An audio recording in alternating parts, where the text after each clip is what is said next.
Hello, and welcome back to London Cycle Routes. Today, I'll be showing you how to cycle from Bloomsbury in central London to Dalston in North London.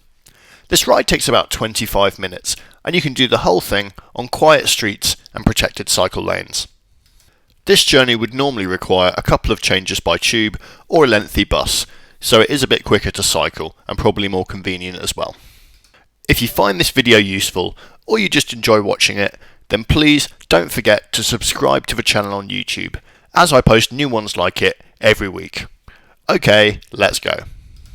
So we're starting just outside the British Museum, and we're going down Mallet Street. To our right is Senate House, which is the administrative headquarters of University College London. I think it's a really nice building. It's in the Art Deco style, and it featured in the film production of 1984. Less well known is that there was actually a proposal in the 20th century to redesign Euston Station in a similar style, so a lot of the area could have actually looked very similar, but that didn't happen in the end. Now we get to the end of Mallet Street and wait for a gap in the traffic and turn right here onto Byng Place. There's a curb line here to protect us from motor traffic, but also to the left of us it's also semi-pedestrianised. It's a little bit ambiguous how you're supposed to use that space, but do watch out for people just walking around as there's a food stall, coffee stall there often. You can see we've quickly been dropped back onto this protected cycle lane. There is actually another cycle lane on the other side of the road as well. It's not quite as heavily protected. It is. You can see if you look closely on the right, these little plastic lumps. They're called armadillos, and they do a pretty good job. I think generally it's a really comfortable ride. Just here we're going through these red and white barriers. Those are a temporary cycle lane which has been installed because there is a bit of building work going on either side of the road. I think that's a really positive development, and I would love to see more construction projects take into account their impact on cyclists and other road users like that. I think often it is actually up to councils to specify that when they grant planning permission, so if any councillors are watching and you're sitting on a planning committee, please do take that into account. And equally, if you work for a construction contractor, why not just include it in your original pitch and save us all a bit of time? This section of road here, I actually have a suggestion for improving it. You see the parking on the left there, you can move it out a little bit and run the cycle lane behind it, and it would effectively be a segregated cycle lane. This junction here has recently been redone. There's a separate phase for cycles, so watch for the cycle green light, and then head on straight through this filter to Ampton Street, which is very quiet because there is nowhere for through traffic to go on it. Very briefly here, we are actually following Cycleway 6, which is one of Transport for London's flagship routes through London. It goes north-south, and it's really good, but we're not going to be on it for too long. But for now, we're enjoying these quiet back streets here, which are more or less free of through traffic, until you get to the junction just here at the top of this hill, and it is a very slight hill. People do ask me to note when there is an incline. So you turn left here and we leave CS6, and you go just for a minute, you're just going on a painted cycle lane. These lanes could actually be, if anybody's watching, these could be widened a little bit. I think that would really make them a lot more comfortable to ride on. You wait for the cycle signal, which you see gives you a bit of a head start over the other traffic, and you head on to Marjorie Street. This is a hill, so if you don't like cycling up hills, sorry, you're going to have to go up one here. In this direction, we are in a protected cycle lane, and with the floating parking I was talking about earlier. In the other direction, you can see the people on bikes are going down the hill. They don't have a segregated lane; they're just on the carriageway. But this is a relatively quiet street, and you should be fine. When you get to the end of the hill, turn left, and you're on Amwell Street. This street also could do with a little bit of improvement, frankly, but it's as you can see, it's not too bad, and we're only on it for a very short period of time. You can use this protective island here to wait if there's no traffic, if there's traffic coming. Wait for a gap in the traffic and head down River Street. What we're actually doing now is we're going to be following Cycleway 2 for quite a way of our journey. This is a Transport for London signposted route, and it goes up through Islington. It didn't used to be too good, but the great thing about it is that since Islington has gone absolutely gung-ho with putting in low traffic neighbourhoods, removing through traffic from a lot of streets, Cycleway 2 is massively improved, and it's really good, and you can see that there's a lot of people using it, and they'll be using it for the whole stretch of the route, even though this was shot really during the middle of the day on a weekday. It wasn't even a commuter hour. I quite like this section of the route. It strings together a lot of back streets and paths, and we seem to have got a green wave for the whole thing. We got a green light right at the beginning, and we've got a green light through the other lights as well, so that is great for us. We just crossed City Road, by the way, if that helps you get your bearings, and we end up on Colebrook Row.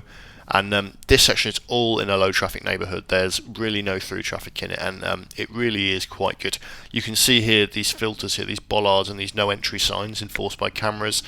They're there to prevent motor traffic going through there, and that has the effect of keeping these streets really, really quiet, really, really pleasant to cycle on.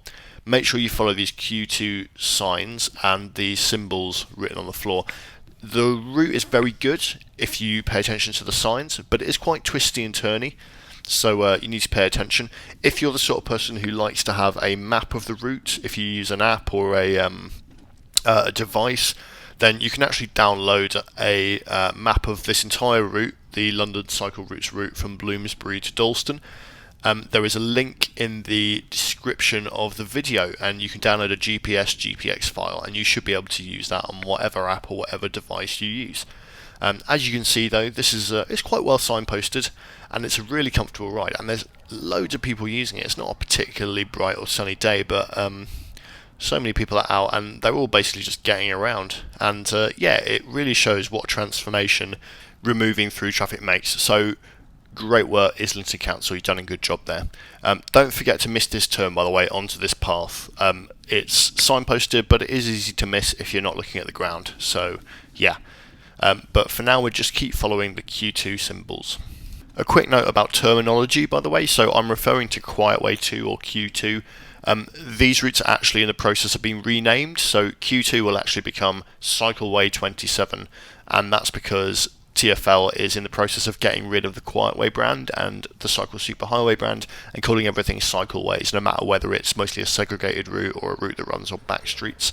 I think that's generally quite positive. They are taking a while to do it, so a lot of these videos, the signage has been half replaced or it's only been replaced a little bit.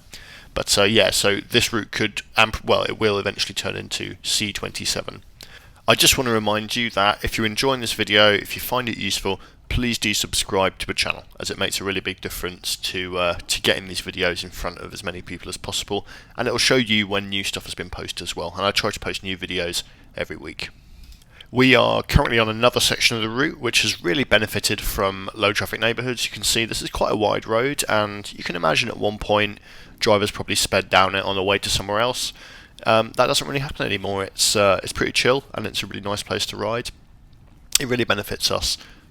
I mentioned that Islington Council has been pretty good with putting in low traffic neighbourhoods, and I think they actually have another one on the way over the next couple of months.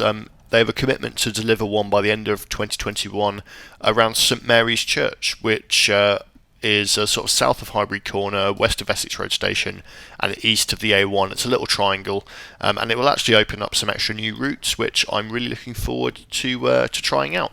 And they also have a few more coming in the design phase over the next couple of years as well, which I think will open up a lot of routes, specifically between Camden and Islington. It'll make a really nice direct route there, so I'm looking forward to that.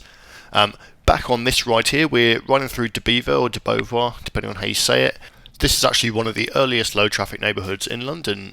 These bollards and stuff were put in the 1970s. So what we've done here is we turned up left onto Colford Road, and we are now following a signposted route called Cycleway 1, or Cycle Superhighway 1, I believe it's still technically called, although it will eventually be called Cycleway 1. This route was originally highly slated and criticised for not having any segregation. It largely stuck to back streets. It has gradually been improved since it was put in, so you can see here this is a really pleasant ride. This is all in a low traffic neighbourhood. There isn't any through traffic on this section of the route, and there won't be on any section of the route which I'm using in the video. I'll point out some of the improvements as we go. We wait at the lights here, we wait for these cycle level signals, and you can see we're going on to Balls Pond Road. Previously you had to cycle on a busy road, now there's a two-way cycle track here. quite nicely segregated, really wide, quite a pleasant ride. It's also only for a short bit. We turn left here onto Kingsbury Road, and this road is also filtered, as they say, so it has bollards at the end, and it means that we can cycle through it, but motor traffic can't go through it, which keeps the whole thing really quite quiet, and you can see a lot of people are making use of the Cycleway. CS1 really has got a lot better recently, and I would say the next step to making it better is further north in Haringey. Haringey has consulted on some low traffic neighbourhoods, and if they go ahead, then CS1 will be massively improved, so that really has to happen if we want a decent north-south cycle route. For now we're leaving CS1 though, and we're going to cross this road and we're going to go up Bradbury Street, and this street is in Dalston, so we are pretty much here, and you can see we're about to come out onto Kingsland High Street, which is indisputably Dalston. So you can see we've made it. Thank you very much for watching that, guys. Thanks for staying with me. Make sure you hit subscribe on the channel and like the video as well, as it does help more people find it. If you live in Haringey, write to your councillors and tell them to approve those low traffic neighbourhoods, because they'll be excellent. And I'll see you again next time.